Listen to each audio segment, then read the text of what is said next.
Parliament reconvened today with the President of Trinidad and Tobago, Thomas Aquinas Carmona, delivering stern words for members of Parliament.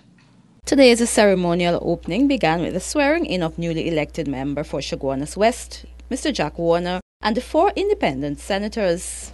President Carmona began his address to members of Parliament by pointing out several issues in which the opposition and government members must collaborate to ensure effective governance. Referring to the upcoming local government elections, he stated that there must be transparency in election campaign financing. Madam, we must get really serious about this. It applies to all and sundry.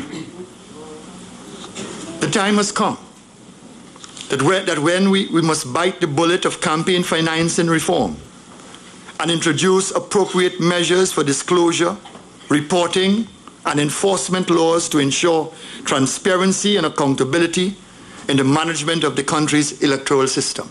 He further reminded them that the government of the day is not a benefactor of the nation's riches, but rather a steward. The government's role is one of steward and not benefactor.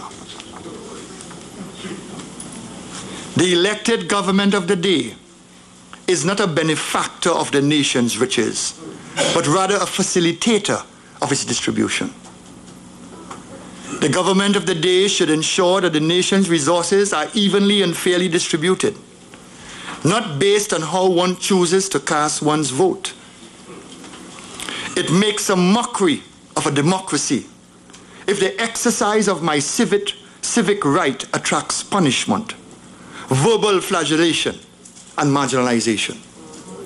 Regrettably, this has been the modus of successive governments. Pointing out that one of the challenges facing leaders today is a lack of credibility, President Carmona reminded the parliamentarians of their roles and responsibilities. The question has been asked, what is left when honor is lost?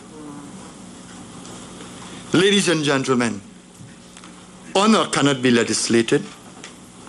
Honor does not only involve distinguishing between right and wrong.